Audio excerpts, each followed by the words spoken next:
За сайн байцгаана уу? Энэ өдрийн мэндийг хүргэе. Тэгэхээр өнөөдөр бүгдээрээ character qualities буюу зан чанарын талаар суралцах болно. За юуны түрүүнд зан чанар гэдэг нь болохоор хүнийг төрөлхөөс бус амьдрах орчин нөхцөлд өгсөн буу гадаад орчин, гэр бүл, найз нөхөд, сургуулийн орчинд харилцаа гэх мэт зүйлсээр дамжин бага наснаас өсвөр нас хүртэл хүний төлөвшлийн үйл явц даган дуурайх байдлаар өөрийнхөө зан чанарыг нээлрүүлж зөвгөрөө танин мэддэг. За маш олон төрлийн зан чанарууд байгаа. Үнийг дотор нь ангилах юм бол сайн зан чанар болон муу зан чанар гэж ангилж болно. За мэдээж зан чанар болохоор хүний ухамсарт дахин ингээд шууд болон шууд бус байдлаар нөлөөлж үйлдэлтэй гаргадаг. За мэдээж зан чанараас хамаарч хүмүүсийн амжилттай явах болон энгийн амьдрах бол ялгаатай байдаг. За жишээ нь энгийн хүн бол зурагт үзэж цагаа нөхцөх болвол за амжилттай яваа хүмүүс маань зурагт үзэж цагаа нөхцөхийн оронд зурагтаа гарах. За мэдээд үүрээ дамжуул өөрийнхөө яриаг ингээ олон нийтэд хүрэхийг хүсдэг. За мэдээд зурагтаа гарч ийнэ гэдэг чинь зурагт үзэж байгаа хүний хажуудаа л мэдээж хамаагүй илүү хөдөлмөрлөж байгаа. За тиймээс та нарт ингээ хэрхэн амжилттай явах зам руу хөтлөх 10 чухал зан чанарыг сонгон авч танилцуулж байна. За хамгийн их нь болохоор creative буюу бүтээлч байдал. За ерөөдөө бол манайхан outside box буюу хайрцагнаас гадуур гэж хэлдэг. За бүтээж байлсан нь болохоос бусдаас онцлог харагдуулах гол зан чанар. За мэдээж бусдаас ялгаатай байна гэдэг нь өөрийнх нь цоор ганц дахин давтагддаггүй. За альва бүтээл нээлтэд болон ажил хандлагыг харуулж болдог. За бусдыг хийснийг даган дуурайхын оронд өөрийнхөө бүтээл байжрыг хөгжүүлж за өөрийнхөө бүтээж байдлаар хийсэн ажлаараа бусдад танигдаасаа гэж хүсэж байна. За хоёр дахь нь болохоор оптимизм буюу өөдрөг үзэл. За өнөөгийн нийгэмд болохоор өөдрөг үзэл бол хамгийн чухал зан чанар тооцогддог.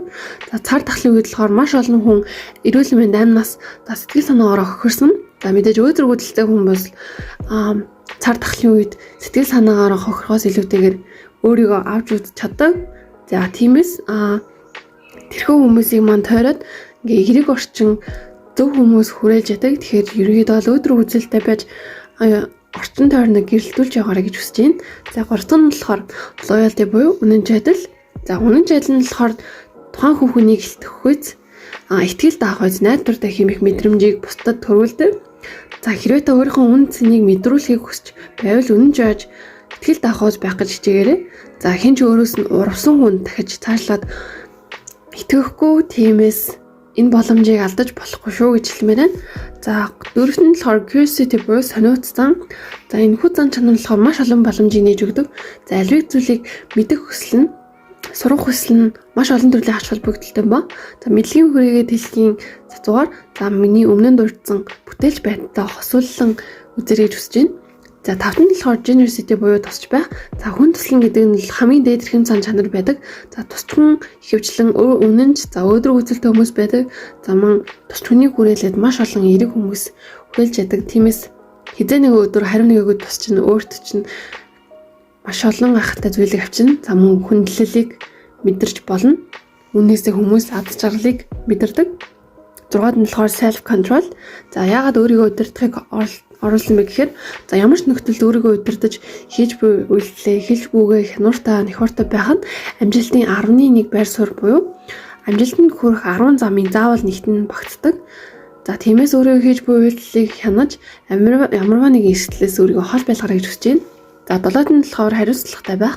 За яагаад хариуцлагатай байх вэ гэхээр за responsibility буюу хариуцлага үүрэх нь за өөрийнхөө хийсэн үйлдэлээс гарсан үр дагаварт төхрөх арга хэмжээг авах. За нөгөө талаараа хариуцлага нь бол бусад хүмүүсийн итгэлийг өөртөө авна. Тиймээс энэ хүн нэр хүндтэй итгэлтэй найдварыг алдахгүй байхыг хүсэж байна. За 8-д нь болохоор хайрлах. За хайрлах гэдэг нь болохоор энэ дэлхий дээр маш олон төрлийн хайрын харилцаа байдаг. За гэр бүл, байгаль орчин, эх орны хайрлах хайр, хайртай бүсгүй, хайртай залуугаа хайрлах хайр. За энэ бол маш олон төрлийн хайр байдагс үүнээс бид нэр өдөр тутамдаа мэдэрч үүгээрээ бид нэр тэжээгдэж байдаг. Тиймээс юмыг хайрлаж сурсан өөрийнхөө болон бусдын зүйлийг хүндлэж за үүнээсээ эргүүлэн биднээс хайрыг бутаа мэдэрдэг байгаа шүү. За 9 нь болохоор уучлалт гуйх. За уучлалт гуйх яагаад вэ гэхээр за өөрийнхөө үйлдэлээс үүсэн хохирол гим хор үйлдэлсэн бол уучлалт гуйх сэтгэлтэй байх ёстой. За мэдээж уучлалт гуйх нь уучлах нь хүний амьдралд маш том өөрчлөлтийг авчирдаг. За сэтгэл зүйн хувьд бол таныг эрүүл байлгах хамгийн чухал зам. Хүнийг уучлах нь тухайн хүнийг илүүтэйгээс өөрийгөө хайрлах илүү том зүйл юм шүү гэж хэлмээр байна. За 10-т нь болохоор манлайлагч байх. За манлайлагч байна гэдэг нь болохоор дээрх бүх зан чанарыг өөртөө шингээсэн байдаг. За манлайлагч зан чанар нь баяыг удирдан зохион байгуулах, асуудлыг шийдвэрлэх гол зан чанар болдог. Ерөнхийдөө бол манлайлагчд байна гэдэг чинь усан онгоцны ахмадтай төстэй. Хамт олон бүгдийг нэг атгсан гар шиг байлгадаг. Тэгэхээр манлайлагч байх нь энэ зан чанарыг ахуулсан хүмүүс бол ихэнх хүмүүс нь амжилтанд хүрсэн байдаг нь олон байдаг. За тэгээ ерөнхийдөө бол энэхүү хүрээд 10 тухал зан чанараа тайлбарж дуслаа. Тэгээд таны амьдралд ихэс твшил авчрах 10 зан чанарыг хүргэлээ. Хэрвээ танд энэ 10 зан чанараас байхгүй бол өөртөө хөвшүүлэх гэж үзээрэй. Хэрвээ энэ бүхэн танд байгаа бол та нэг үйл зорилготой хүрсэн, эсвэл удахгүй зорилготой хүрэхээр байгаа юм байна. За ингээд анхаарал хандуулж сонсон баярлалаа.